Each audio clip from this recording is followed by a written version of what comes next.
성부 하나님, 성자 하나님, 성령 하나님, 오늘 또 우리 성삼위 하나님께서 이 말씀을 듣는 모든 자들에게 하나님의 은총과 하나님의 은혜와 하나님의 은사를 풍성하게 부어주셔서 이 말씀을 듣는 자들 중에 많은 무리가 14만 4천에 들어오게 도와주시옵시고, 또 많은 무리가 참으로 알곡 백성 반열에 들어와 구원의 반열에 들어올 수 있도록 복을 베풀어 주시옵소서.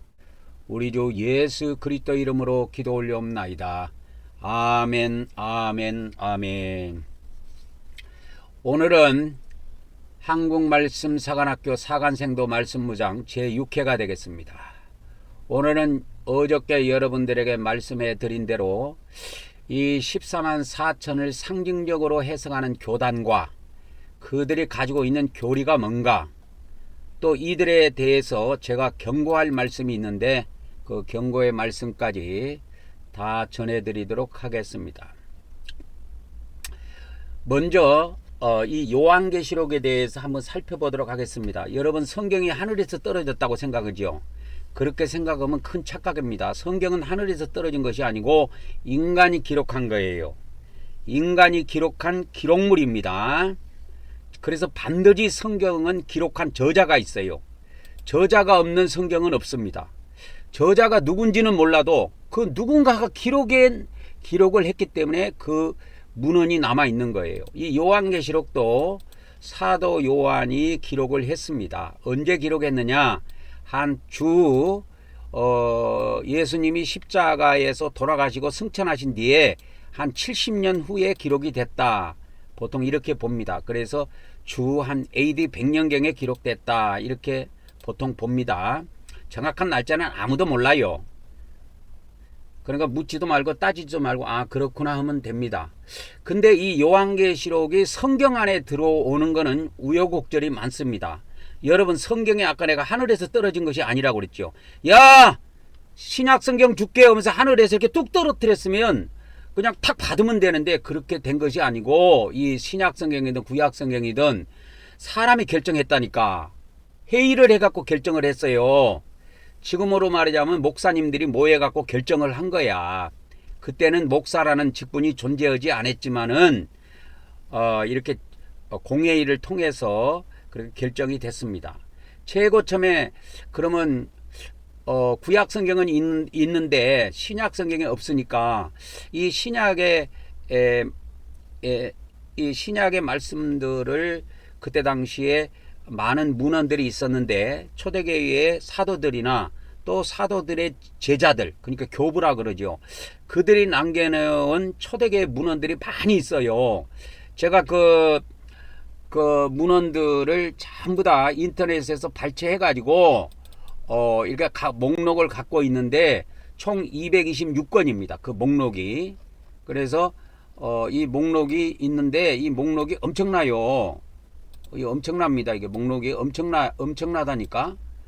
그래서 이 목록이 있는데 이 목록들이 1번, 2번, 3번, 4번 이렇게 쭉 나오죠. 그래가지고 데살로니가 전서 성경으로 들어왔고, 빌립보, 갈라디아서, 고린도 전서, 고린도후서, 로마서, 빌레몬서, 골로새서, 히브리서, 이런 마가보서, 야고보서, 마가복음, 야고보서 이런 거는 성경으로 들어왔잖아요. 오늘 인터넷에 데살로니가 후서의 말씀이 올라갔는데 그건 한참 후죠. 그죠? 한참 후에 기록된 건데 이것도 성경이 들어갔고, 에베소서, 마태복음, 베드로 전서, 누가복음, 사도행전, 그 다음에 요한계시록, 요한복음, 요한 1서, 2서, 3서, 유다서, 그 다음에 디모데전서, 디모데후서, 디도서, 이런 것은 27권이 성경으로 들어왔어요. 베드로 후서까지. 그래서 제가 지금 가지고 있는 목록으로 보면은 베드로 후서 요한계시록은 AD 90년에서 95년경에 기록될 것이다, 이렇게 지금 돼 있는데 일반적으로 한 100년경에 기록됐다, 이렇게 보통 봅니다. 그렇게 해서 이 헤르마스 목자 이런 것들도 원래는 성경으로 편입이 돼 있었어요. 근데 히브리인의 복음도 바나바 서신도 얼마 전에 제가 바나바 서신 보여줬죠. 그런 것들은 성경으로, 신약 성경으로 들어왔다가 마지막에 뺀 거예요. 이 디다케 문헌도 그렇고. 제가 이거 디다케 문헌도 많이 인용하지요.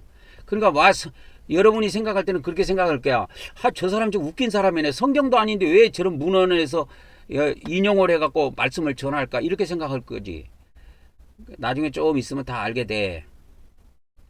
그래서 이 마리아 복음 같은 경우는 초대교회 때 엄청 유행을 했습니다. 그러나 성경에는 못 들어왔어요. 빼버렸어요. 아예 처음부터 빼버렸습니다. 그 다음에 야고보의 유다 복음도 이 초대교회 성도들한테는 엄청나게 유행을 했어요. 근데 이건 아예 성경에, 신약 성경에 넣지도 않고 빼버렸다고. 그러니까 아무리 그때 당시 초대교회 성도들은 이걸 기쁨으로 읽고 해도 조금 문제가 있다 이렇게 해갖고 성경에는 빼버린 겁니다. 그래서 초기에 유행했던 것이 마리아의 복음하고 야고보의 유아 복음이 이 초대교회 때 많이 유행을 했어요. 제가 알기로는 뭐 그거 외에는 별로 뭐 여기 잘 여기다가 표기를 안 해놨습니다. 없습니다. 그 외에는. 그래서 이 초대교회 문헌이라는 것이 이렇게 존재를 해요. 그러니까 이 요한계시록도 사도 요한이 기록을 해놨지만 이것이 성경에 넣기 위해서 사도 요한이 그러면 AD 100년에 죽었다면 260년 후에 이제 교회에서 모여가지고 그걸 공의회라고 그래요. 공의회로 소집을 해가지고 지금으로 말하자면 목사님들이 모여가지고 회의를 한 거야.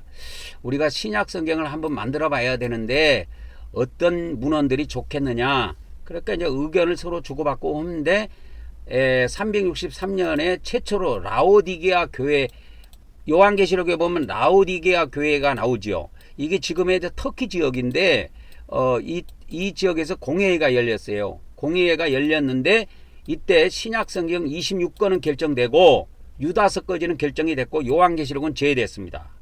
그러니까 처음에 교회가 신약성경을 결정할 때 요한계시록은 성경으로 인정도 안 해줬어. 지금은 요한계시록이 다 성경인 줄 알고 있지. 그러나 초기에는 그렇지 않았다고. 이것이 이 라우디게아 공회가 열리고 난 다음에 꽤 오랜 시간 갑니다. 몇십 년 동안 이 요한계시록은 성경에 못 들어와요. 그래서 367년에 그러니까 한 4년 뒤에 아타나시우스라는 사람이 그러니까 27권으로 이렇게 결정을 해서 제시를 해요. 이 사람이. 그래갖고 이렇게 부활절 날인가 언젠가 이렇게 이걸 누구한테 편지를 보내면서 이렇게 발표를 해요. 이게 아타나시우스가 누구냐면 그 알렉산드리아 주교입니다. 그러니까 이게 동방교회 결이에요. 그때는 목사라고 안 하고 주교라고 불렀어요. 그래갖고 이 사람이 요한계시록도 성경에 신약 성경에 포함하자 해갖고 제시를 했어.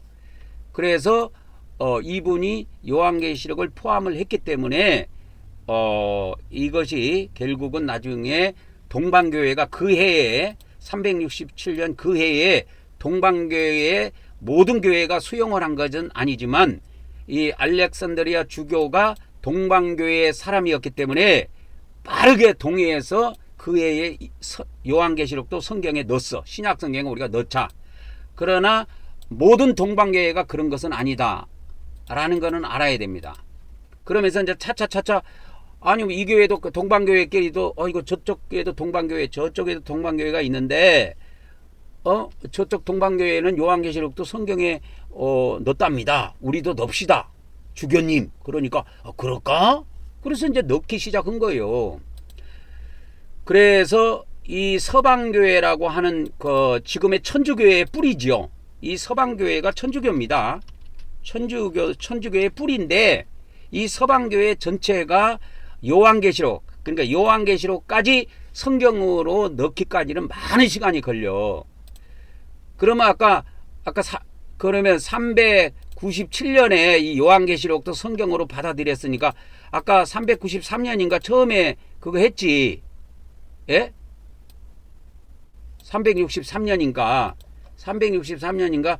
여기 나오잖아. 363년에 처음으로 이렇게 했으니까 그걸 계산해 보면 그걸 이제 날짜를 한번 빼봅시다. 그러면 몇 년 뒤에 이렇게 된 것인가?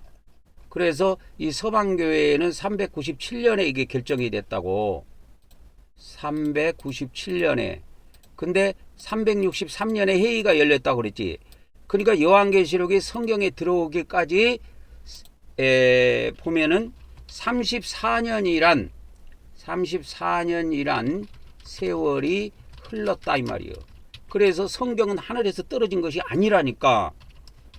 인간의 필요에 의해 결정됐어요.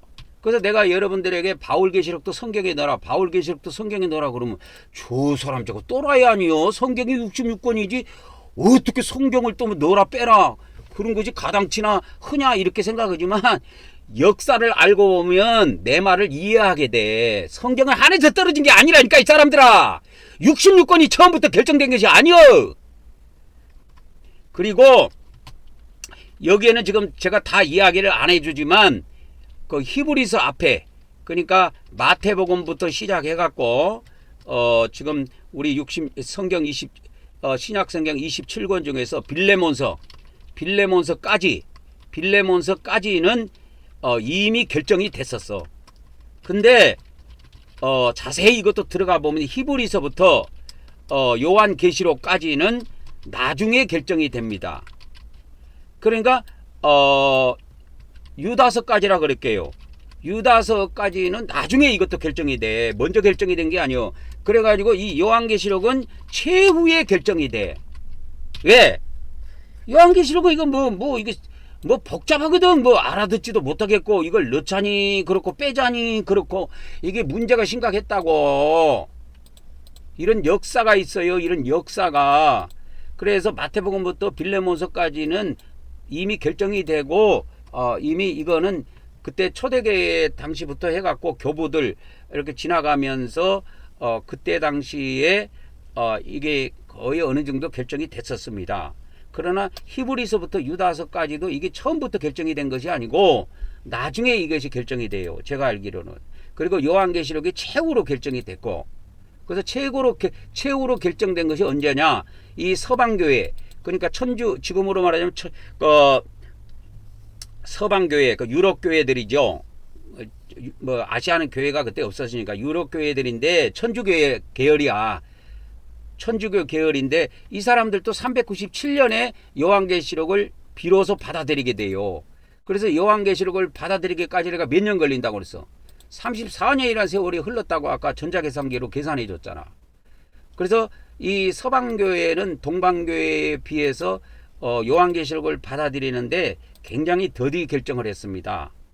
그래서 이제 397년이 어떤 해냐면 카르타고 공회의라고 인터넷에 쳐보면 나와요. 이 카르타고 공회의에서 주교들이 모여가지고 지금으로 말하자면 이제 기독교식으로 말하자면 목사님들이 모여가지고 회의를 한 거야. 다른 거는 다 결정이 됐는데 26권은 결정이 됐는데 요한계시록을 성경에 넣을 건가 안 넣을 건가 그거 이야기하는 거야. 그래서 요한계시록도 넣자 해갖고 27권이 결정이 됐어. 언제? 397년에 결정이 됐다니까. 그러니까 신약 성경 26권이 결정이 되고 27권이 결정되기까지라는 34년이라는 세월이 흘렀다니까. 지금은 여러분 성경이 요한계시록이 다 성경인 줄 알았잖아. 우리 기독교 2000년사를 보면은 이게 성경으로 결정이 안 되고 34년 동안이라는 건 성경으로 결정이 안 되고 애를 먹었어요. 지금은 다 성경으로 인정을 하지만 그래 올해가 지금 2024년이잖아. 그래서 397년을 빼면 이 요한계시록이 성경에 들어온 지가 1627년이 되는 해야 올해가. 올해가 뭐예요? 올해가 2024년이잖아. 2024년이 1627년이 되는 해라니까. 요한계시록이 성경에 들어온 지가. 그래서 이제 성경에 요한계시록이 들어오니까 뭐 어떻게 돼? 공신력을 갖게 되는 거야. 공식적으로 이제 편입이 돼서 들어왔어. 성경이 됐어. 그래서 이것이 들어오기까지는 나는 1등 공신을 아타나시오스로 봐요. 아타나시오스가 이 알렉산드리아 주교인데 이게 동방교회 지금으로 말하자면 동방교회 목사님이야. 동방교회 목사님인데 이분이 요한계시록도 넣자 해가지고 27권을 이 사람이 최초로 제시를 한 거예요. 그래가지고 367년에 그분이 이거를 제시를 했고 천주교가 이거를 완전히 받아들이게 천주교 전체가 이거를 완전히 받아들이기까지는 34년이라는 세월이 걸렸다고. 그래서 이제 신약 성경에 요한계시록이 들어오므로 요한계시록도 권위를 갖게 된 거야. 그래서 교회에서 자 성도들을 가르칠 때 요한계시록도 이제 본문으로 펴놓고 많은 사람들에게 가르치게 된 거예요. 그래서 제가 바울계시록 이야기하잖아. 이 바울계시록도 성경에 들어와야 돼요. 이게 지금 기독교 목사들이 이 일을 안 하면 14만 4천 명의 새로운 종들이 나중에 천년왕국 성경을 다시 편찬을 하게 되는데, 새로운 종들이 천년왕국 시대가 오면 천년왕국 때 천년왕국 성경을 다시 편입을 시킵니다. 편입을 시키는 거예요. 그러니까 아까 내가 이거 이야기해 줬잖아. 성경이 이렇게 해서 계속 처음에 뭐요? 지금은 마태복음부터 해서 요한계시록까지 해갖고 27권이 신약 성경이다 알고 있지만, 처음에 이게 히브리서부터 계시록까지는 성경으로 인정도 안 해줬다니까. 이런 과정이 있어요. 그러니까 지금 기독교 목사들한테 내가 바울계시록도 성경에 넣어라 계속 이야기해도 이 기독교 목사들이 야, 성경 66권 아니야? 성경이 66권 아니야? 그들은 신학교에서 이걸 외웠거든. 성경은 66권이라고. 야, 이 사람들은 성경이 66권이라는 게 성경 몇 장 몇 절에 나와. 성경은 66권이다. 66권이니라. 그 성경 어디에 나와? 에? 성경 몇 장, 몇 절에 나오냐고. 그게 몇 장 몇 절에 나와. 성경은 66권이니라. 이런 말씀은 성경에 없어. 그러니까 좀 무식한 소리 좀 하지 마라. 성경은 인간이 결정하는 거야. 교회가 결정하는 거라니까. 왜 교회가 결정하는 건지 아세요?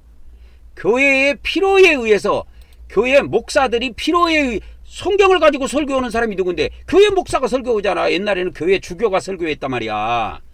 그래서 자기 성도들에게, 교인들에게 교훈을 가르치는데 어떤 것을 본문으로 놓고 가르칠 것인가 이거요.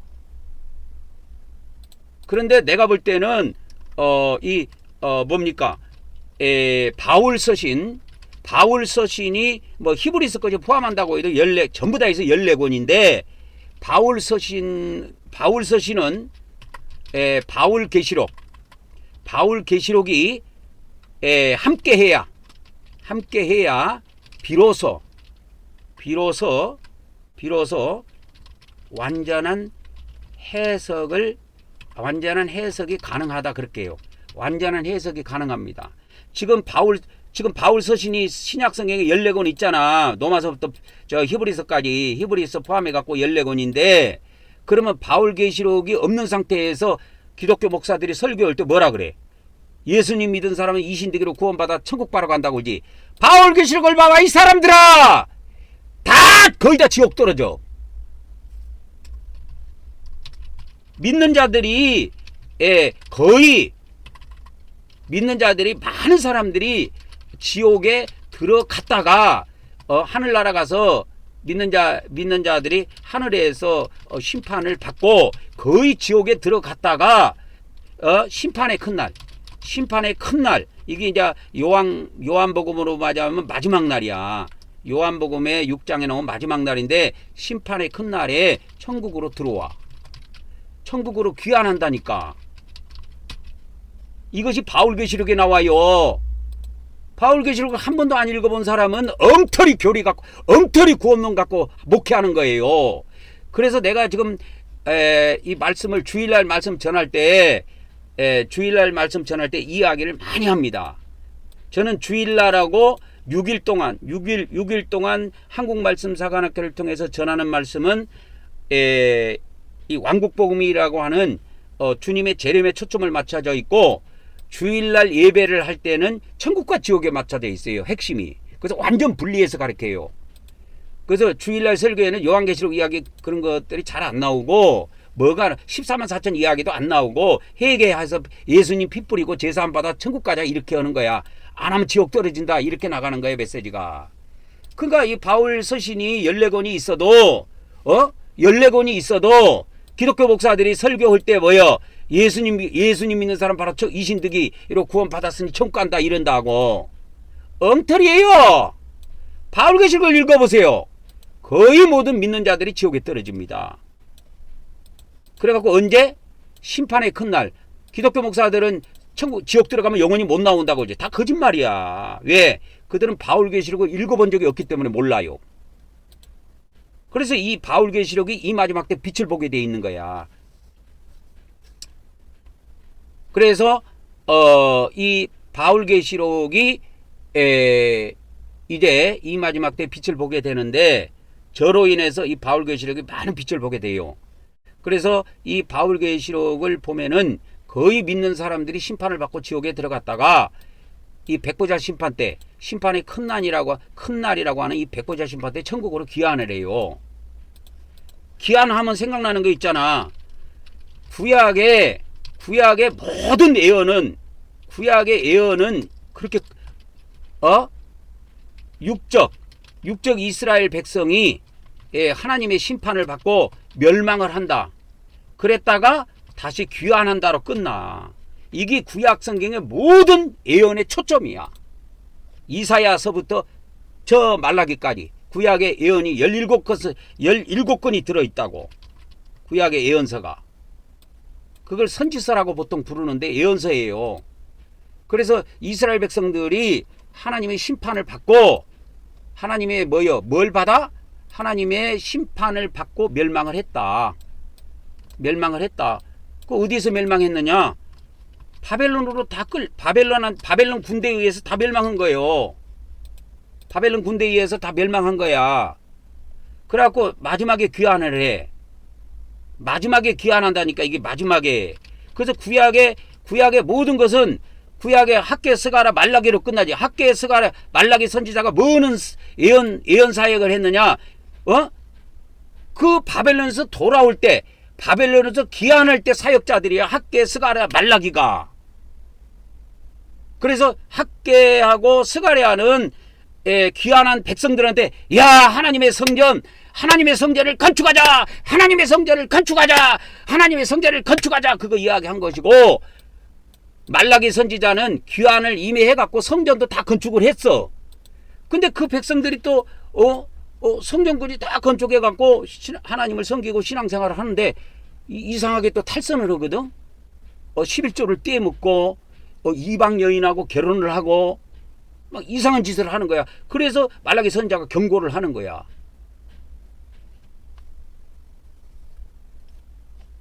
이걸 알아야 돼요. 우리 기독교에서는 이걸 구약 성경을 전 신학교에서 지금 2000년 동안 푼다고 그래도 풀어준 사람이 똑소리 나는 것이 없어. 그러면 한번 보세요. 그러면 이걸 신약으로 갖고 와볼게요. 신약의 복음이 어떻게 됐는가? 그러면 신약의 예언은 어떻게 되니까? 신약을 한번 봅시다. 신약. 그러면 신약은 영적 이스라엘 백성이라 그랬지. 구약은 육적 이스라엘 백성이고. 그래서 이게 요한계시록 용어에 보면 영적 이스라엘이 뭐냐? 교회다 이렇게 나와. 예? 교회다 이렇게 나와. 육적 이스라엘이다. 그러면 이게 유대인이다 이렇게 이야기하는 거야. 그 정도는 알아듣겠지. 그러면은 신약의 말씀이 뭐냐면, 신약의 예언은 이거 총 다예요. 예수님의 예언이. 예? 사도 바울은 예언을 한 적이 없어요. 복음을 전파한 거지. 그래서 서신서만 갖고 안 돼. 사도 바울 계시록을 봐야 바울의 예언이 드디어 나오는 거야. 바울 서신서는 예언이 나오는 게 아니라 교회에게 베푼 교훈만, 가르침만 있는 거야. 그래서 이렇게 하라, 이렇게 행하라. 그것만 나오는 거야. 그래서 신약의 예언이 총 어떻게 돼 있냐면, 예수님의 예언을 보면은 이 교회라고 하는 영적 이스라엘이 심판을 받는다. 그게 뭐라고 나와? 바울도 그리스도의 심판대라고 나오지. 그리스도 심판대라고. 이게 고린도후서 5장 10절에 나와. 고린도후서 5장 10절. 이런 걸 모르면 목사를 하지 말아야 돼. 원래 이런 걸 모르면 목사를 하지 말아야 됩니다. 그래서 봐봐. 그리스도의 심판대에서 심판을 받아. 그러면 이때 구원과 멸망이 있다고. 우리 기독교에서는 예수님 믿으니까 다 구원받았다고 이야기하는데, 야, 이 사람들아, 예수님 믿은 사람이 뭐 구원을 받았는가 안 받았는가 맞박에 써져 있어? 뭐 어디가 표시가 나? 아무 표시가 안 나. 삶에도 아무런 표시가 안 나.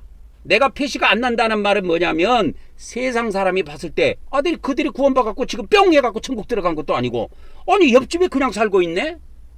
근데 가난하기는 매 마찬가지야. 예수님 믿어도 안 믿어도. 믿을 때나 안 믿을 때나 똑같이 가난하게 살기는 마찬가지더라 이거요. 불신자가 봤을 때. 불교인이 봤을 때도 그러고. 그런데 지금은 구원을 받았대. 물론 영의 구원은 받아. 영의 구원. 그런데 성경에서 예수님의 예언에 보면 예수님이 다루는 이 구원이라고 하는 거는 여기에서 구원과 멸망이라고 하는 건 여기에서 나타나는 거야. 에? 예수님이 다루고 있는 구원과 멸망이라는 건 여기서 나타나는 거라니까. 그러면 봐봐. 그러면 구원을 받은 자는 천국 들어간다니까. 그래서 바울계시록에 보면 이게 정확하게 나와. 천국과 지옥이 정확하게 나온다니까. 천국으로 인도를 받는다니까. 구원받은 사람은. 근데 멸망받은 사람은 어디 가느냐? 멸망이 지옥이야. 이게 바울계시록에 정확하게 나온다니까. 그러니까 이 기독교 목사들이 바울을 엄청 좋아해요. 그래서 이신득이 구원론도 바울 서신에서 나온 거야. 예수님 말씀에서 나온 게 아니라니까. 이 이신득이 구원론도 여러분 기독교에서 그렇게 자랑하는 개신교에서 그렇게 자랑하는 이신득이 구원론도 이 바울 서신에서 나온 거예요. 바울 서신에서 탄생된 거라니까. 로마서에서. 그러니까 기독교의 뿌리는 바울이에요. 예수님이 아니에요. 기독교의 뿌리는 내가 볼 때는 예수님 말씀이 아니야. 바울이야, 바울. 그래서 이신득이를 그렇게 좋아해. 그러면 예수님이 신약에 예언해 놨을 때 그러면 그리스도 심판대에서 구원을 받아. 심판을 받아. 그래서 구원과 멸망이 이때 결정이 돼. 봐봐. 예수님께서 마태복음 7장 13절 14절에 뭐라 그래? 13절 14절에 뭐라 그래? 좁은 문으로 들어가라고 그러잖아. 좁은 문으로 들어가라고 그러잖아. 여기에 보면 마태복음 7장 13절 14절에 보면 좁은 문으로 들어가라 이거요. 좁은 문으로. 그러면 멸망으로 인도하는 문이 있어. 생명으로 인도하는 문이 있어. 그러면 이 멸망의 반대말이 뭘까? 이게 구원이야. 구원의 문이 있고 예수님은 마지막을 두고 이야기한 거야. 그래서 구원의 문이 있고 구원의 길이 있어. 그래서 지금 구원의 문으로 들어가 가지고 끝이 멸망으로 끝날 사람이 있고 구원으로 끝날 사람이 있다라는 거야. 이 멸망이 어딘지 아십니까? 이게 지옥이야. 바울계시록을 봐야 답이 나온다니까 이 사람들아. 기독교 목사들은 이걸 해석을 못하게 돼 있어. 어떤 추석책에도 이것도 완전 해석을 못 해내게 돼 있다고. 왜? 기독교 구원론은 바울 서신에서 나온 거지 예수님 말씀에서 나온 게 아니야. 여러분 이거 기독교 구원론을 알아야 됩니다. 기독교 구원론이라고 하는 것은 바울 서신에서 나온 것이고 예수님 말씀에서 나온 것이 아니다 이 말이요. 이걸 분명히 알아야 됩니다. 나는 이 비밀을 알아요.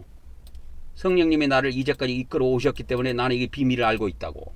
기독교 목사들한테 그래서 이런 거 이야기하면 벌쩍벌쩍 뛴다고. 아니 우리가 예수님 믿고 왜 구원받았으면 천국 들어가지 왜 지옥 들어가냐고 벌쩍벌쩍 떼.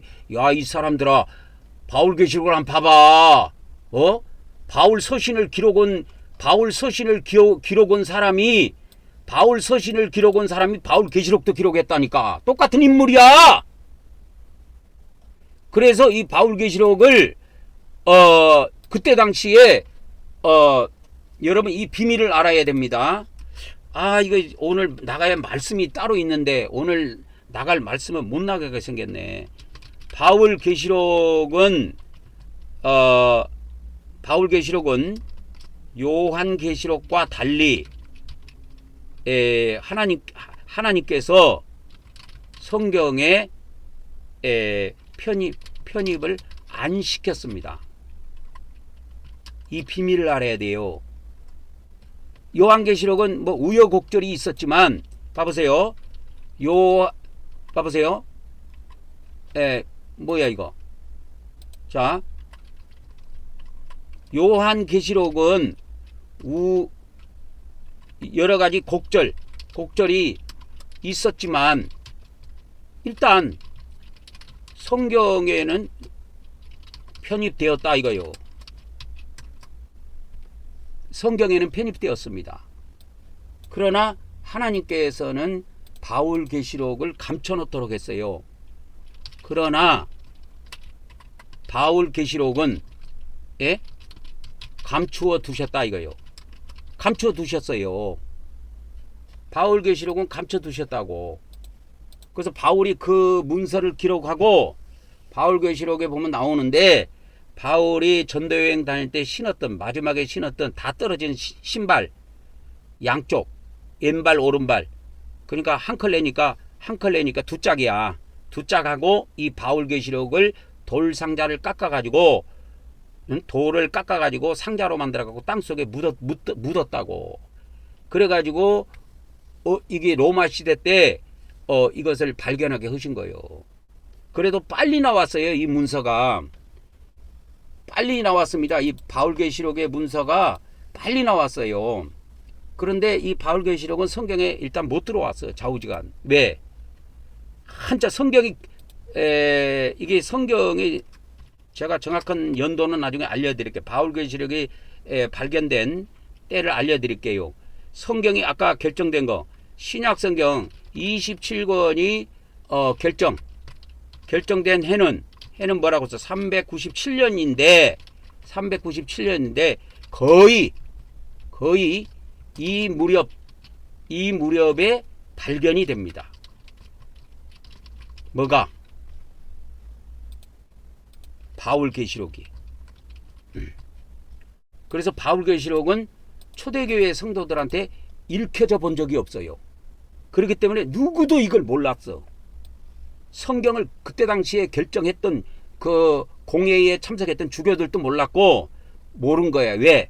성경이 결정된 해가 397년인데 이 뒤엔가 이게 바울계시록이 발견됐을 거예요. 바울계시록이 발견된 해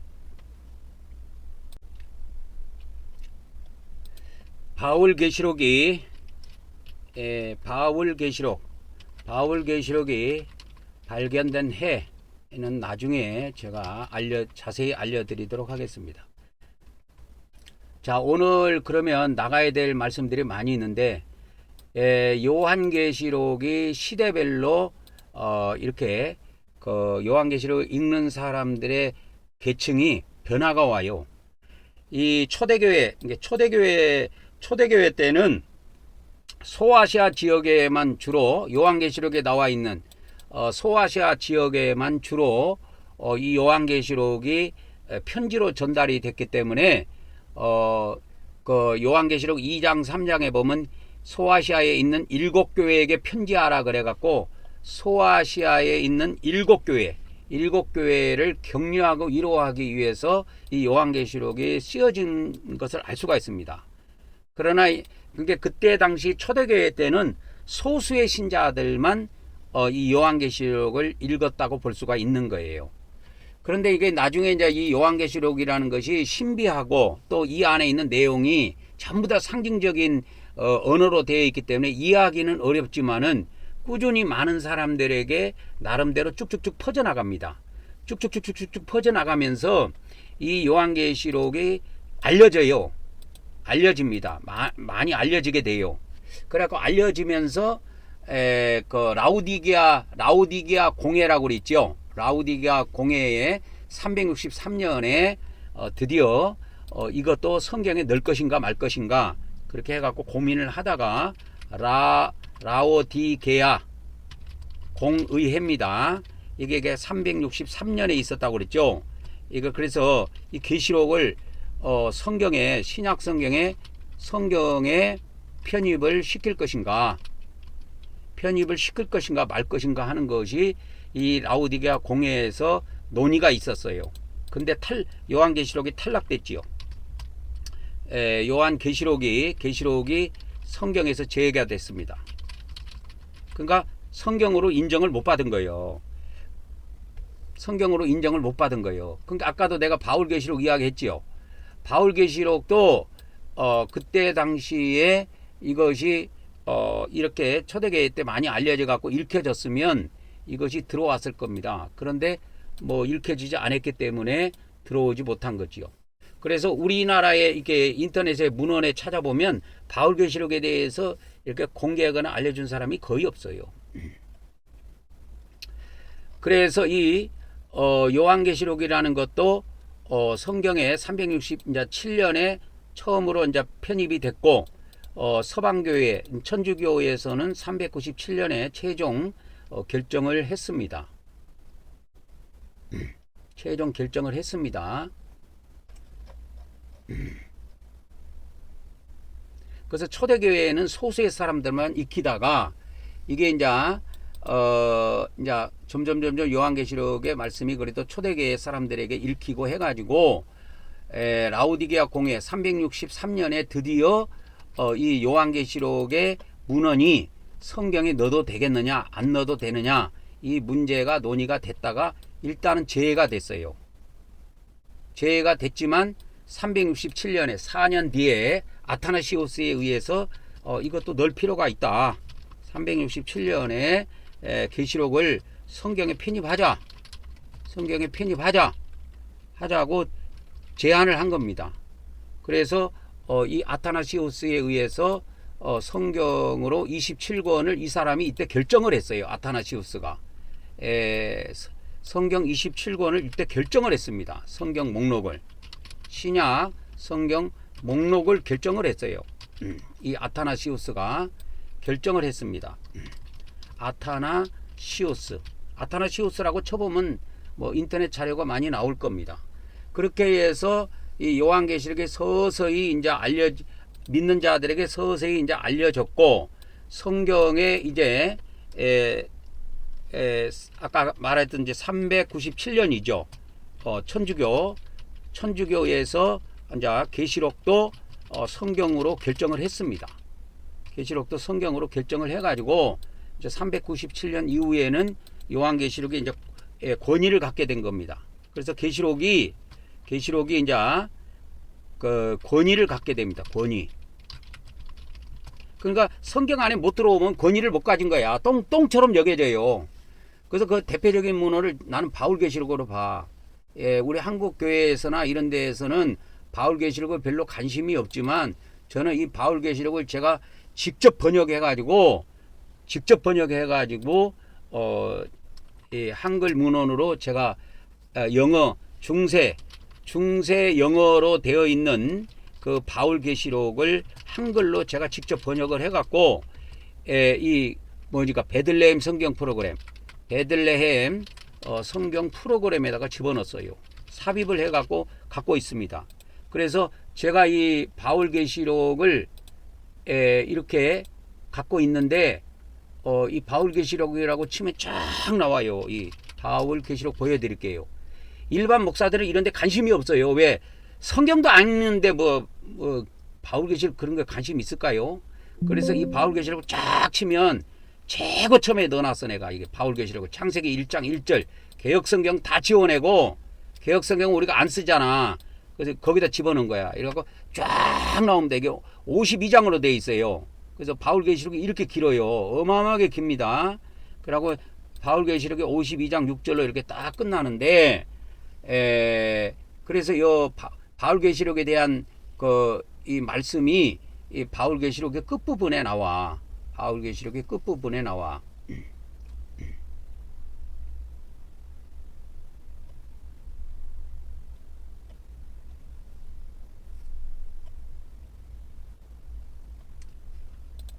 그래서 이 바울계시록은 이게 그러면 저는 그러면 왜 이렇게 일반 목회자들이 관심을 갖지 않는 이러한 저는 초대계 문헌, 이 초대계 문헌에 대해서 엄청나게 관심을 갖게 됐는데 성령님이 하시는 말씀은 그거야. 성령님이 하시는 말씀이 뭐냐면 하나님의 많은 말씀들이 있는데 이 하나님의 말씀들이 많이 이 지상에 내려졌는데 성경에 들어오지 못하고 빛을 보지 못한 말씀 문헌들이 많이 있다라는 거예요. 그렇기 때문에 이 말씀을 기초로 해서 제가 이 말씀을 기초로 해서 그래서 관심을 갖게 됐고, 아, 성경에 들어오지 못하고 빛을 보지 못한 문헌들이 있구나.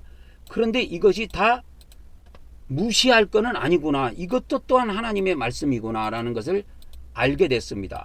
그래서 제가 이 초대교회 문헌에 엄청나게 관심을 갖게 됐고, 도대체 이 성경으로 확정되기 전까지 문헌이 얼마나 있었느냐, 거기에 보니까 바울 계시록이라는 것도 있어. 뭐 250년에서 400년 경에 기록이 됐다고 하는데 이런 문헌들도 있고 엄청나게 많아요. 226권이야. 좌우지가 내가 다 쉬어보면 많더라고. 그래서 이 문헌들 중에서 성경에 들어온 건 27권밖에 안 돼. 그러니까 여러분 27권만 고집할 필요가 없어. 이런 내용들을 여러분 영어로 됐든 고대어로 됐든 읽을 수만 있으면 읽어보면 좋습니다. 그리고 취할 거는 취하고 버릴 거는 버리면 돼요. 그래 그러면 27권만 성경이다 고집할 필요는 없다니까. 저는 그래서 이 성령님의 말씀을 듣고 성경에 들어오지 못하고 빛을 보지 못한 문헌들이 많이 있다. 이 말씀 때문에 저도 이 초대교회 문헌에 관심을 갖게 됐어요. 그전에는 전혀 관심을 갖지 않았습니다. 성경은 66권이지. 그것만 나도 갖고 있었어. 성경은 66권이지. 이렇게만 알고 있었다고 나도. 여러분하고 똑같은 믿음이었어. 똑같이. 여러분하고 똑같았다니까. 똑같았다고 믿음이. 그런데 성령님의 말씀은 뭐냐면 이 세상에 성경에 들어오지 못하고 빛을 보지 못한 많은 말씀들, 많은 문헌들이 이 세상에 있다 이거요. 그러니까 성경에 못 들어오니까 빛을 못 본 거야. 이 문헌들은. 왜? 성경에 안 들어오면 누가 성경으로 인정을 해줘? 개 취급당한다니까. 그러니까 나가 한마디 문헌 중에서 대표적으로 이 영주주의 문헌 중에서 도마복음이 있어요. 여기 이제 도마복음이 있는데, 도마복음이 기독교, 저번에 내가 작년인가 재작년인가 내가 알려줬잖아. 기독교 신문에 난 거를. 독초다, 독약이다, 그렇게 이야기했잖아요. 기독교에서 독초다, 독약이다. 이걸 불교인이 말한 거 아니에요. 기독교 목사들이 이거 이야기했다니까. 그럼 만일에 이 도마복음이 하나님 말씀으로 천국 가서 만일에 드러나면 어떡할 거야? 그 독초라고 하고 독약이라고 도마복음을 정죄했던 놈들은 지옥 떨어져서 대줘야 돼. 그러니까 입을 조심하라고. 입을 조심해. 66권만 고집하지 말고. 이 사람들아, 나도 여러분하고 똑같은 믿음을 갖고 있었어. 그런데 성령님으로부터 비밀을 알고 나서는 내 이 믿음이 깨졌어. 66권이 이게 고집할 것이 아니다. 이 세상에 성경에 들어오지 못하고 빛을 보지 못한 많은 하나님의 말씀, 하나님의 문헌들이 이 지구상에는 존재한다는 거예요. 근데 성경에 못 들어왔기 때문에 빛을 못 보는 거야. 그러니까 기독교인들이 성경만 읽지 성경 밖의 것을 읽냐고. 성경도 잘 안 읽어요. 성경도 안 읽은 사람들이 성경 밖에 있는 문헌을 읽겠냐고. 안 읽는다니까, 게을러가지고. 오늘 나갈 말씀들이 많이 있는데, 그래서 이 요한계시록의 독자층이 변화가 옵니다. 초대교회 때는 소아시아에 있는 7교회의 성도들이나 목회자들 정도만 읽었고, 이것이 나중에 이제 아타나시오스에서 367년에 요한계시록도 성경에 넣자. 그래서 성경 목록으로 최초로 제시를 했던 사람이 아타나시오스입니다. 그래가지고 34년 후에 397년에 카타르 공회의에서 천주교도 요한계시록을 받아들였어. 이제 요한계시록이 받아들이니까 그 이후에는 많이 읽다가 중세시대에 와갖고는 이 종말론하고 관련돼 갖고 요한계시록 예언을 해석한 사람들이 많이 늘어났어요. 그래가지고 이 종교개혁 이후에, 종교개혁은 1517년에 일어났잖아. 그래갖고 이때 개신교가 이때 생겼다고. 이후에 생겼는데, 그 전에는 천주교는 이 카톨릭이라고 하는 이 서방교회, 이 천주교는 요한계시록을 어떻게 해석했냐면 신비주의 관점에서만 해석했다고. 그러니까 신비주의 관점이 뭐냐면 다 상징적으로 되어 있다. 그러니까 상징적으로 되어 있는 것을 자기들 구미에 맞게 해석을 해갖고 성도들한테 이야기를 해주는 거야. 이것을 지금 가리키는 거가 누구냐면 신천지야. 신천지가 요한계시록을 비유풀이 해갖고 다 요한계시록이 비유로 되어 있다. 그래갖고 비유를 그 상징으로 되어 있는 그런 것들을 성경 곳곳에서 그 답을 찾아갖고 그걸 딱 연결해갖고 풀어주잖아요. 그래서 그들은 비유풀이라고 한다고, 그걸 해석이라고 안 하고. 그래서 그 신천지 같은 데는 이게 비유풀이라고 그래요. 비유풀이. 그래서 요한계시록은 비유로 되어 있다. 예? 그래서 이 비유로 되어 있는 거를 성경에서 짝을 찾아 풀어야 한다 해갖고 이거를 비유풀이라고 그래. 나는 그 신천지 다닌 사람한테 이걸 그 사람들이 용어를 쓸 때 비유풀이라는 용어를 쓰더라고. 비유풀이. 그래서 이걸 짝을 찾아갖고 비유풀이를 한다고 그러더라고. 그래서 이 천주교에서도 그동안 많은 세월 동안에 카톨릭에서도 신비적인 관점으로 이 요한계시록은 상징적으로 되어 있고, 그 다음에 상징을 영어로 심볼이라고 그러잖아요. 그러니까 심볼로 되어 있다. 그러면 그 심볼이라고 하는 걸로 딱 하나님이 답을 줬는데, 그 심볼이 무슨 뜻이냐, 무슨 의미냐, 그걸 해석하면서 교훈을 베풀었다고. 그러면서 종교개혁 이후에 개신교가 등장하면서 이제 개신교가 흘러가면서 많은 교파가 생기면서 문자적으로 해석하는 것이 나타난 거야. 그 전에는 천주교에서는 이런 일이 없었어요. 단 한 번도 없었습니다. 내가 알기로는. 문자적인 해석은 개신교가 들어서면서 이게 생긴 거야. 문자적인 해석은. 그래서 그 계시록의 그 문자적 해석은 개신교가 등장하면서 새로운 해석이 등장했다, 이렇게 보면 됩니다. 그러니까 천주교가 동방정교도 마찬가지고 천주교도 마찬가지고 그 로마 교회부터 시작해 갖고 오랜 전 세계 교회 뿌리는 로마입니다. 로마 교회가 뿌리예요. 그래서 이 로마 교회에서 시작된 그 천주교회하고 동방정교는 문자적으로 해석 안 해요. 다 비유로 되어 있고 쉽게 말하면 상징으로 되어 있다. 그래서 상징적인 걸 자기들 비유에 맞게처럼 아무렇게나 해석해 갖고 그 시대에 맞게 그 시대 성도들에게 하고 싶은 말을 하는 거야. 이런 뜻을 갖고 있다. 그러니까 예를 들어서 쉽게 말하자면 예를 들면 이런 거예요. 예를 들면 요한계시록에 이제 별이 나왔다. 7별이 나왔다. 별이 이제 상징으로 돼 있잖아요. 그러니까 영어로 이걸 상징을 심볼이라고 그래. 심볼. 그러니까 이 심볼, 그래갖고 회사 같은 데도 보면 마크라는 것이 있잖아. 심볼이 있잖아. 그러니까 상징으로 돼 있는데 이거를 그때에 맞게 해석해서 사람들에게 공급한다, 이 말이야. 그럼 공급한다는 게 이제 설교를 해주는 건데, 그러면 좋아할 수도 있고, 좋아하지. 그래서 신천지 같은 경우에는 이렇게 풀어가지고 재미를 본 거야. 근데 요한계시록은 그대로 다 이루어집니다. 상징으로 되어 있지만 이것이 실제 사건으로 등장한단 말이야. 교훈만, 설교만 하도록 이걸 준 것이 아니야. 목사들의 설교 때거리로 주신 것이 아니야. 설교 자료로 쓰라고 주신 것이 아니고 하나님의 뜻이 마지막에는 반드시 사건으로 일어난다는 걸 알려준 거야.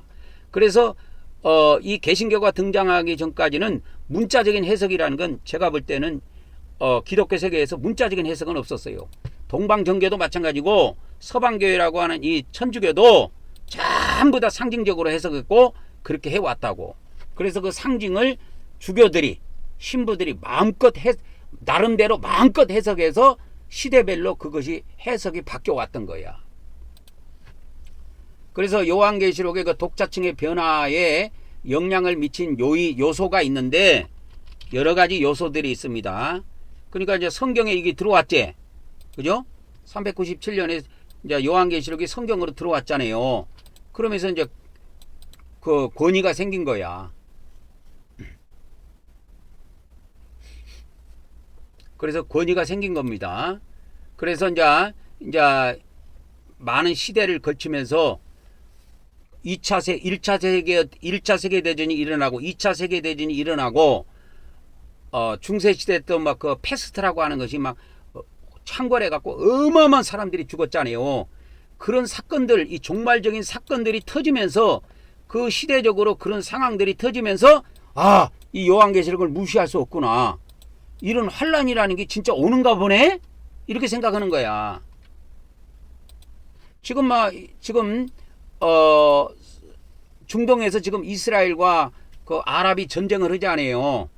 그러니까 이게 요한계시록의 말씀이 일어나는 것이 아닌가 이렇게 연결질 사람도 많이 있을 거야. 왜? 그 자기 시대 상황하고 요한계시록하고 생각을 해본다 이 말이야. 요한계시록 내용을 아는 사람들은. 그렇게 해서 다양한 해석들이 기독교 2000년 사이에 이제 등장을 하면서 중세시대 이후에 많은 요한계시록 해석이 등장하면서 이제 많은 해석이 등장하다 보니까 다양한 신학적인 해석이 생긴 거야, 이렇게.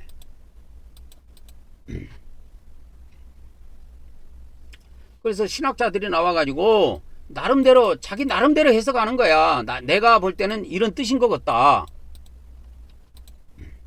그러면서 이제 한국교회도 신천지 때문에 교인들을 신천지가 자꾸 다 요한계시록을 가르쳐갖고 신천지에서 빼내가니까 이 요한계시록을 무시할 수 없는 시대가 돼버렸어. 이제 한국교회도 계시록을 무시할 수 없는 시대가 되었다 이 말이야. 왜? 신천지 때문에 그렇게 되는 거야. 신천지 때문에. 신천지에서 요한계시록 가르쳐갖고 교인들을 자꾸 빼내가니까 이제 교인들이 요한계시록이라는 내용이 정확하든 정확하지 않든 자기들 나름대로 어서 책을 요한계시록 해석에는 책을 보고 배우든 하여튼 목사들이 요한계시록에 관심을 갖고 가르칠 수밖에 없는 거야. 그래서 계시록을 무시할 수 없는 시대가 되었다 이 말이야. 그러나 나중에는 신천지 때문에 계시록을 무시할 수 없는 것이 아니고 무시할 수 없는 시대가 온 것이 아니고 이 지구상에 일어나는 사건들 때문에 계시록을 무시할 수 없는 시대가 진짜 와버려요. 그래서 이 요한계시록에 대한 해석, 요한계시록에 대한 해석이 4가지가 주로 있다 그랬잖아. 근데 오늘은 한 6가지 정도를 알려줄게요. 2가지를 추가합니다. 그래서 문자적으로 해석한다. 그래서 문자적인 해석은 없다가 종교개혁 이후에 생겼다고 그랬죠. 종교개혁 이후에 새로 생긴 거야. 새로운 패턴이 생긴 거야. 그전에는 없었어요. 그전에는 천주교 안에서나 동방정교 안에서는 문자적인 해석이라는 건 아예 없었다니까. 그래서 14만 4천 명의 이 수가 실제로 특정한 14만 4천 명의 수다. 이것이 기독교, 개신교 안에서 나온 거야. 동방정교나 천주교 안에서 나온 것이 아니야. 그 다음에 이제 계시록 해석 2번째가 있다 그랬죠. 계시록 해석 2번째가 뭐냐면 상징적인 해석인데 이것이 뭐냐면 상징적인 해석이 천주교와 동방정교 있죠. 천주교와 동방정교가 오랜 세월 동안 가지고 온 해석 방법입니다. 지금 기독교 안에서도 이걸 따르는 사람들이 많아요. 우리 개신교 안에서도. 그러나 이것은 천주교와 동방정교가 오랜 세월 동안 가지고 온 거야. 그래서 동방정교나 천주교는 이 요한계시록이 많은 상징적인 어떤 비유로 되어 있다. 신천지처럼 뭔가 비유로 되어 있다. 이런 입장을 갖고 있었던 거야. 그래서 그것을 그때 당시에 설교를 해주는 사람들이 설교자들이 그때 그 시대에 맞게처럼 어떤 사건이 터지면 요한계시록을 딱 펼쳐가지고 이거 그런 사건하고 연결 지어가지고 설명을 해주는 거야. 그래서 이 상징적인 해석이라고 하는 것은 기독교 개신교 안에서도 많이 이 상징적인 해석을 따르는 교단과 목회자들이 많아요. 그런데 이것이 천주교의 영향입니다. 이건 천주교의 영향이에요. 문자적인 해석은 개신교 안에서만 나온 해석이에요. 그러니까 개신교라는 것이 안 생겼으면 문자적인 해석이라는 건 영원히 없는 거야. 그래서 이 천주교하고 동방정교는 이 동방정교는 오랜 세월 동안 이와 같이 이 상징적인 해석을 가지고 온 겁니다. 그래서 요한계시록 해석 중에서 이 교회론적인 해석 14만 4천은 교회를 상징한다. 그러죠. 교회를 상징한다. 그래서 순교자들을 포함해서 모든 기독교 신자들을 상징하는 것이다. 그러면 내가 이제 한번 예를 들어볼게. 계시록 7장에 보면 두 무리가 나와요. 두 무리가 나온다니까. 14만 4천과 수를 셀 수 없는 무수한 무리가 나와. 그러면 14만 4천을 모든 교회로 모든 신자로 해석을 했다면 계시록 전반부에는 14만 4천이 나오고 후반부에는 무수한 무리가 나오는데, 그러면 이 무수한 백성들은 뭐요? 왜 이렇게 분리를 해놨을까? 성경에서는? 그 비밀을 아냐고. 야, 이 사람들아, 생각을 해봐. 요한계시록이 14만 4천을 분리해 놓은 것이 있어. 이게 천주교에서나 동방정교에서 해석하듯이 교회를 이야기한다. 모든 신자를 상징한다. 그래, 상징으로 해석하는 거는 좋아. 그러면 왜 요한계시록에서 14만 4천을 왜 분리를 해놨냐고. 무수한 백성이 또 있는데. 그래서 이 무수한 백성하고 14만 4천하고는 다른 종류이기 때문에 분리를 해놓은 거야. 그래서 두 무리가 나와. 두 무리. 이것부터 분리를 못하면 내가 볼 때는 소경이야. 소경입니다. 소경이라는 건 뭐냐면 계시록 7장에 두 무리의 차이점을 분별하지 못하는 자들입니다. 못하는 자들이에요. 소경이요. 그러니까 두 무리가 차이가 있는데 두 무리가 차이가 없는 것처럼 말해버려. 요한계시록을 봐봐. 이 사람들아, 14만 4천은 하나님의 인을 받았고 무수한 백성은 하나님의 인을 받았다는 말이 없어. 흰옷 입은 백성이라고 나와. 답답한 인간들. 14만 4천은 뭐로 나오냐면 하나님의 인을 받은 자들로 나오고, 그 다음에 무수한 백성들이 나오는데 수를 셀 수 없는 무수한 백성들이 나오는데 이들은 뭐냐면 흰옷 입은 자들이라고 나와. 아니, 이 두 무리로 알려줬다니까. 흰옷 입은 백성들. 근데 이걸 뭐라고 이야기했느냐 하면 요한계시록 이게 7장 9절인가 나오는데 한번 보겠습니다. 요한계시록 7장 9절을 보도록 하겠습니다. 자, 보세요.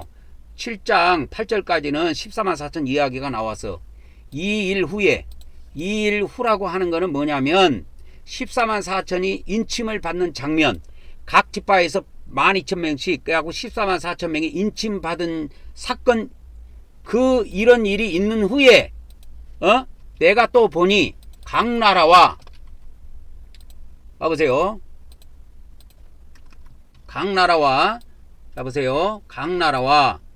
그래서 2일 후라고 하는 것은 2일 후라는 걸 알아야 돼. 2일 후가 뭐냐? 봐보세요. 14만 4천 명이 인침을 받았어. 그걸 이야기하는 거야. 14만 4천 명이 인침을 받았다니까.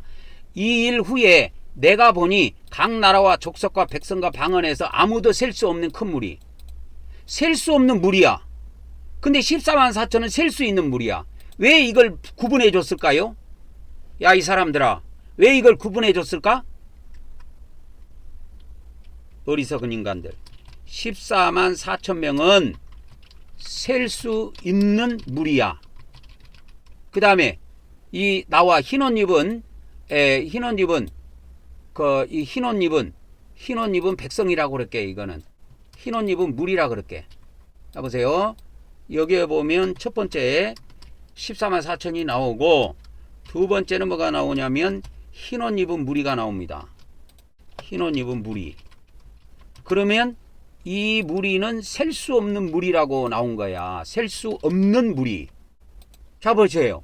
셀 수 없는 무리라고 성경이 분명히 나오지. 계시록 7장 9절. 왜 이렇게 구분해 놨을까? 14만 4천은 셀 수가 있는 무리고, 이 흰옷 입은 무리는 셀 수 없는 무리라고 딱 성경에서 구분해서 가르쳐 줘. 이 두 무리를 구분해서 가르쳐 준다고. 계시록 7장에 계시록 7장에서는 두 무리를 완전히 구별해서 우리에게 가르쳐 준다 이 말이요. 그래서 14만 4천은 셀 수 있기 때문에 수를 센 거예요. 한 집하당 12,000명씩. 그 다음에 흰옷 입은 무리는 뭐냐? 이건 셀 수 없는 무리야. 그 14만 4천 명은 셀 수 있는 무리고. 이런 성경의 기본적인 것부터 알고 가야 돼. 뭐 아무것도 모르는 것들이 나와가지고 뭐 해석하면 지금 마음대로 그냥 여러분 입맛대로 그냥 해석한다고 해석입니까? 성경이 뭐 내 맘대로 뭐 주물러도 되는 책인 줄 아십니까? 다 지옥 가요. 요한계시록을 함부로 알지도 못한 사람들이 함부로 가르친 사람은 다 지옥에 넣는다고 이미 선포가 됐어요. 셀 수 없는 무리다. 흰옷 입은 무리는 셀 수 없는 무리다. 14만 4천 명은 뭐다? 셀 수 있는 무리다. 이걸 14만 4천 명이나 숫자를 정확하게 가르쳐 준 건 셀 수 있는 무리이기 때문에 가르쳐 준 거야. 그러면서 그 뒤에 나오는 흰옷 입은 무리는 셀 수 없는 무리다. 이렇게 딱 성경이 못을 박아버려. 이건 내가 구분한 것이 아니고. 그래서 14만 4천과 흰옷 입은 무리는 구분해서 봐야 돼. 그래서 이제 성령님께서 저에게 가르쳐 주신 것은 뭐냐? 계시록 7장에 두 무리가 나오는데, 두 무리가 뭐냐? 14만 4천 명이 나오고 셀 수 있는 무리가 나오고 흰옷 입은 무리가 나온다. 이건 하나님의 종들이고 이건 하나님의 백성들이다 이 말이요. 이렇게 딱 구분하는 거예요. 하나님의 종들이고 하나님 백성들이다. 딱 구분하는 거야. 이게 무슨 의미인지를 알아야 된다니까. 알아야 똑바로 가르칠 거 아니에요. 뭐 아무것도 모르는 사람들이 나와갖고 뭐 성경 푼다고, 여러분 마음대로 푼다고 성경인 줄 알아? 그게 성경 해석인 줄 알아? 잘못하면 이 사람들아 지옥 간다는 건 알고 요한계시록을 해석해야 될 거 아니야. 요한계시록 함부로 해석하면 안 돼. 그래서 죽어. 그래서 이스라엘 회복론적 입장에서 해석한 사람들이 있습니다. 이스라엘 회복론적 입장에서 해석한 사람들이 있어. 그러니까 이거는 이런 해석은 천주교에서 없었어. 이건 개신교에서 나온 해석이야. 천주교나 동방종교에서 나온 게 아니에요. 개신교에서 나온 건데, 특별히 개신교 중에서도 세대주의자들로 인해서 이게 만들어진 거야. 그래서 세대주의자들은 종말론 시기에, 그러니까 7년 대환란 때 7년 대환란이라는 이런 시기가 오는데, 7년 대환란 시기에 구원받을, 쉽게 말하면 구원받을 이스라엘 백성, 즉 저 팔레스타인 지역에 살고 있는 유대인들을 말한다, 이렇게 이야기하는 거야.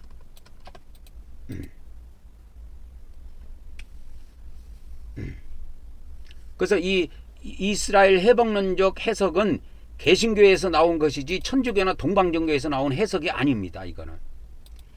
그다음에 이제 오늘 추가된 말씀이 있는데 그것이 뭐냐면 성령으로 인치받는 특별한 물이다. 성령으로 인침받은 특별한 물이다 해가지고 이게 나오는데 이것도 개신교에서 나온 해석이야. 이건 세대주의자들에게 해서 나오는 게 아니고 이거는 성령운동, 성령운동자들, 성령운동, 은사자들 입에서 나온 말이야. 은사 알죠? 성령 받고 성령 받아라, 성령 받아라, 성령 받아라, 성령 받아라, 성령 받고 오순절 계통이나 은사주의 운동하는 사람들이 강조하다가 이 말이 나온 거예요. 요한계시록 14장이 뭔지 아십니까? 성령 충만받고 특별한 사명을 감당하는 자들입니다. 이러면서 성령으로 인침받은 물이라고 나와. 그런데 이걸 해석을 해줄게 내가. 여러분 이걸 알아야 돼. 14만 4천 명은 성령에 인침받은 자가 아니에요. 성령에 인침받은 자가 아니고 뭐냐면 하나님의 인을 받은 자라고 나와. 하나님의 인을 받은 자들이다 이거요. 여러분 이게 무슨 말인지 모르지? 이게 나중에 내가 다 설명해 줄게. 이 14만 4천 명이라고 하는 거는 이걸 알아야 돼. 그러니까 개뿔도 모르는 사람들이 나와서 해석한다고 막 성령 받아라, 성령 받아라, 성령 받아라, 성령 세례 받아야 된다, 성령 세례 받아야 된다 엄청나게 막 떠들다가 계시록 14장에 나온 말씀이 뭔지 아십니까? 성령 충만 받고 이마지 막 특별한 사명을 감당하는 그런 사람들입니다. 이렇게 해가면서 지금 나름대로 그냥 해석을 해버린 거예요. 그러나 요한계시록에서는 분명하게 이야기합니다.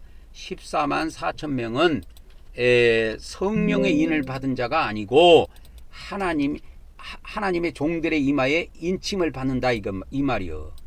그래서 하나님의 인 이게 나와요. 하나님의 인이야. 하나님의 인.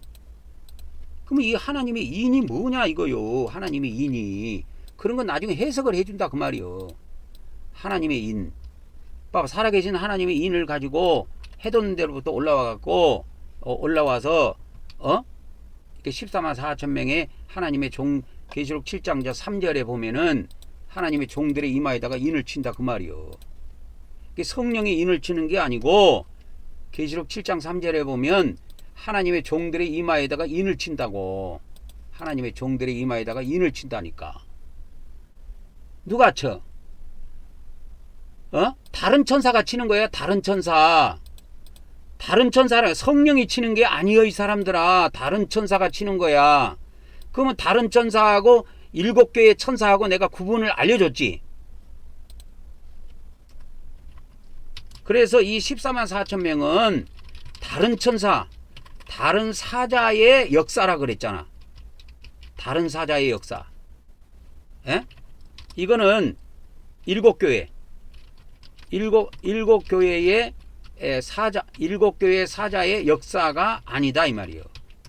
7교회 사자 역사는 7교회 사자들은 뭐냐면 성령 충만받자 그 말이 맞아. 7교회 사자들은. 그러나 이 14만 4천 명은 다른 사자의 역사라니까.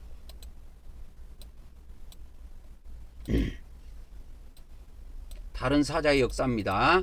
그래서 여기 다른 천사가 올라와서 천사를 사자로 번역이 되어 있다고 그랬죠. 계시록 2장 3장에는. 계시록 12장에도 개정성경에는 천사로 번역되어 있지 않고 사자로 번역되어 있어요. 계시록 12장에도. 그래서 다른 사자의 역사야. 다른 사역자라니까. 교회 7교회 교회 사자하고 달라. 목사하고 완전히 다른 사역자의 이 14만 4천 명은. 그러니까 목사들이 해석할 때 뭐라 그래? 목사들이 오순절 개통이나 은사주의 운동하는 사람 성령 세례 받자 성령 받아라 성령 받아라 성령 받아라 성령 받아라 얼른 시간을 원래 결과 시간을 막 그러면서 한다 이 말이요. 그러면서 계시록 14장 4절은 성령으로 충만받아 특별한 사명을 이 마지막 때 감당하는 사람들입니다. 우리가 이 사명을 감당합시다. 그러면 할렐루야 할렐루야 막 하고 박수치고 난리를 흐는 거요. 그래 봐야 교회 사역자라니까. 그래봐야 7교회 사역자요. 그러나 14만 4천 명은 7교회의 이 사자하고 다른 사역자라니까.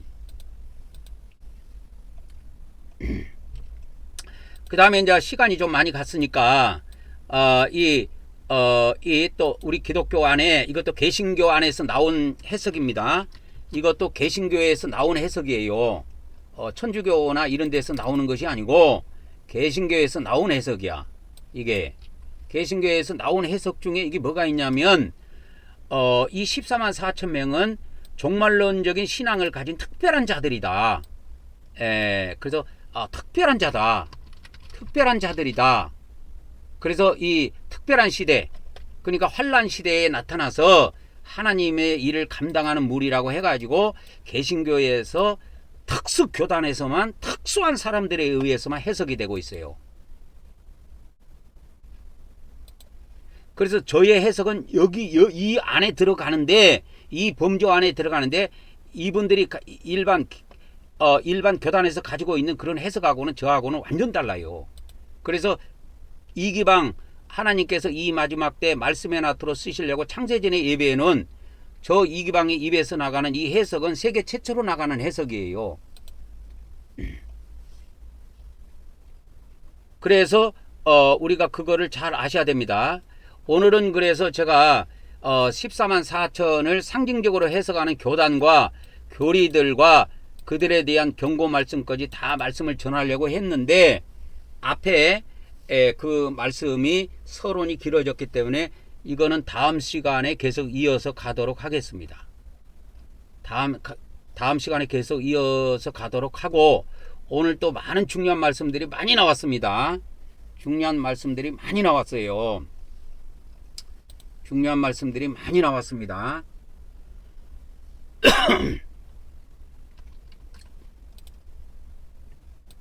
오늘 또 중요한 말씀들이 많이 나왔습니다. 그래서 이 말씀을 듣는 사람 중에서 많은 14만 4천 명의 특수한 종들이 나오고, 또 이 말씀을 듣는 하나님의 사람들 중에서 알곡 백성들이 나와서 이 마지막 때가 되면 보호처로 들어가서 구원을 받고, 또 예수님 재림할 때, 지상 재림할 때 천년왕국을 예수님이 통치할 때 보호처에서 나와서 그 천년의 영광을 누려라 이 말이요. 그래서 앞으로 14만 4천에 대해서 계속 알려드리겠습니다. 그 전에 우리 기독교 안에 있는 이 해석, 어느 교단이 주로 상징적으로 해석하더라. 이 상징적으로 해석하는 데는 이게 기독교 이 로마 교회에서부터 계속 내려온 거예요. 그래갖고 이 로마의 교회가 동방교회, 서방교회로 이렇게 나눠져 갖고 오는데, 지금은 정교회하고 천주교로 나눠져 있습니다. 그 천주교 안에서 빠져나오는 데가 개신교회야. 그래서 동방정교든 천주교든 전부 다 상징적으로 해석해 왔습니다. 지금도 거의 그것이 대세야.